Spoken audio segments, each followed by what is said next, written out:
everybody, Josh here with a super exciting and maybe unexpected product launch for all of you today. And this one really starts with a story that I think is a pretty good story, largely because I end up looking like a total fool for a lot of the story. But a lot of you know we have a performance division of SILCA called Aero that does a lot of performance consulting for pro teams and hour records, the Olympics, aerodynamic studies, things like that. And 2 years ago, I made a recommendation to one of the teams we worked with that they really needed to have all their riders in Aero socks every day.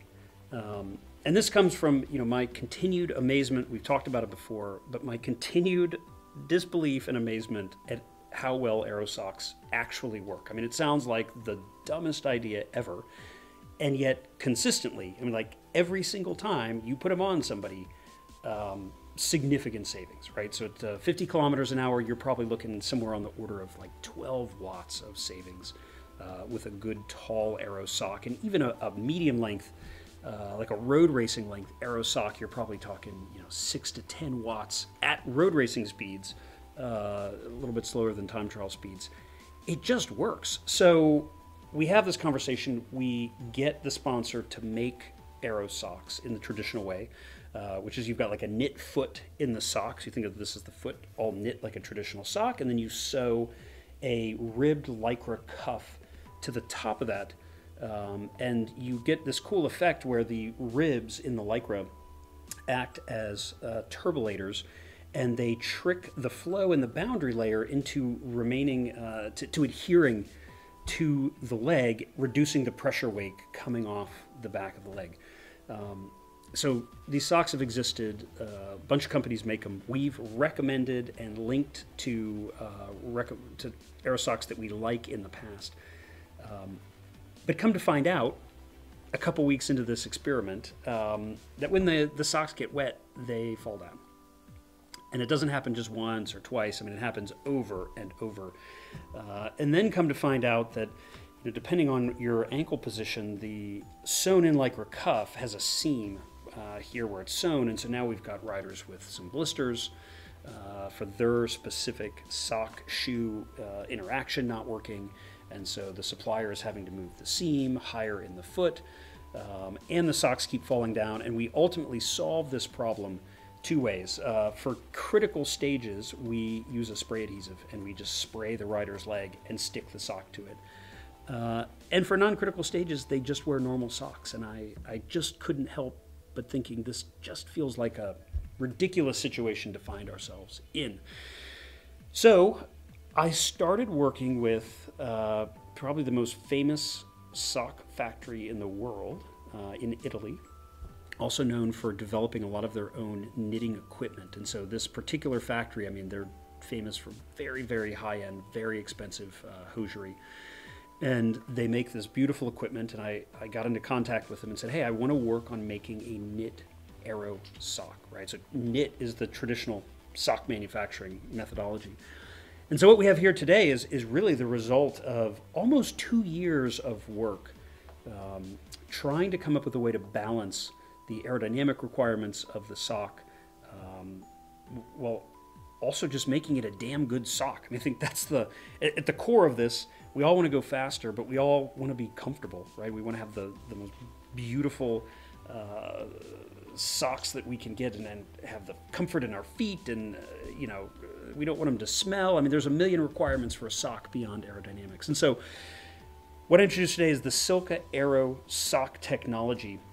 This is pretty cool. We had to develop a whole bunch of new knitting kind of techniques to actually come up with this. So it's a relatively traditional lower foot. And then here you'll see into the shoe, we begin working on a very, very fine micro rib knit, which is giving us a nice smooth surface at the front of the leg. This is one of the problems that the Aero socks have, is the Lycra's ribbed everywhere, but you only really need the ribs just in front of where the flow is going to separate. And so that's what you see if you kind of look at the sock here head on. You can see that these little B-2 bomber shaped kind of delta wings are sticking just in front of kind of the widest part of the leg, about 10 degrees in front on either side. And the corners of these little delta wings act as turbulators, right? So just like the little vortex generators on aircraft wings or the dimples on a golf ball. So you have smooth flow in the front that is not being induced to turbulence. And then right before it separates, we start adding these little vortex generators. Each corner here creates a little micro vortex that allows the flow to remain adhered to the leg. And ultimately, just like the golf ball aerodynamics, the flow, instead of separating here and leaving a wake that's about the width of the leg, actually the flow can ride around the leg that little bit further and separate really just around this zone here in the back where the curvature becomes too high for it to continue holding on to the leg. So we end up reducing the pressure wake behind the lower leg here by about 50%, which is significant. So what does that mean in real world terms? Well, it probably means somewhere on the order of 3 to 4 watts around the 20 mile an hour range, climbing all the way up to around the 10 watts of savings at 30 miles per hour. We're doing all of this in a reasonable road racing length sock. It's not a secret. I am not a fan of these crazy high socks that people are riding. You know, that has oftentimes come from the reality that the Aero sock is more aero than leg.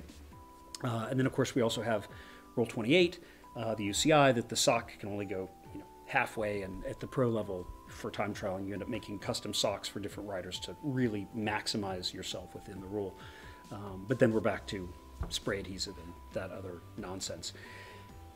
Maybe most exciting for me working with this knitting factory was that we were able to really customize the feel and the thickness and the moisture wicking ability of the sock, and particularly the toe of the sock, which is actually it's typically socks are knit open and the toe is closed and knitted in like a secondary operation, oftentimes by hand, or it's stitched. The toe here is actually closed in the original production machine itself, closed with a knitted stitch. And so you have essentially no toe seam anywhere other than you have this little bump is actually caused by the cut off yarn from the machine.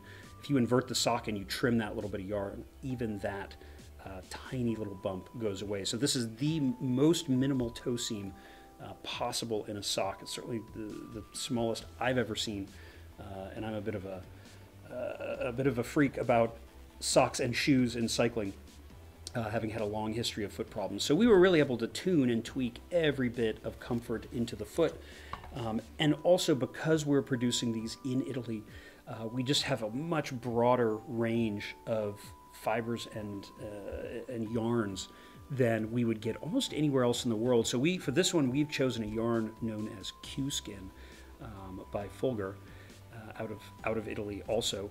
And Q-Skin is an extruded 6,6 polyamide fiber that is extruded with silver ions in it.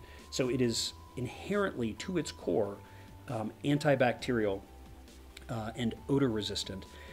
But it also has a very unique cross-section to the fiber itself that gives it this incredibly just soft, beautiful feel in your fingers, and certainly feels beautiful on your foot, but it also remains incredibly durable. And it's shaped in a way and knitted in a way here that it also doesn't it doesn't stick to rough hands, right? Or it doesn't pull out easily as a lot of the softer fibers tend to do, because typically your softer fibers are lower strength, lower stiffness. This is a case where this is an incredibly high strength yarn that also happens to be, because of its shape, unbelievably soft. So we are launching here today in 4 colors. So we've got Belgium, Bright Lights is what we're calling this one. I love this dark gray with the light pink, and of course a classic blue and orange. 3 sizes per, so we're doing a per sock to really cover the whole range. These are not considered compression socks, but they do have a pretty high amount of compression in them. And so I think when you get them, you'll see, and it is a graduated compression, so you'll actually find the foot to be really nice and tight, but it's incredibly flexible material the way we've chosen to knit it, and then all the way up into the graduated compression up through the lower leg.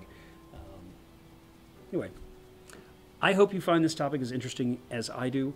Like I said, I think I'm 10 years into my disbelief that Aero socks can do what they do, but they do it. And so we think this is the best Aero sock really anybody's ever made, because it's a damn good sock first, Aero second. Thanks for listening. We'll see you next time.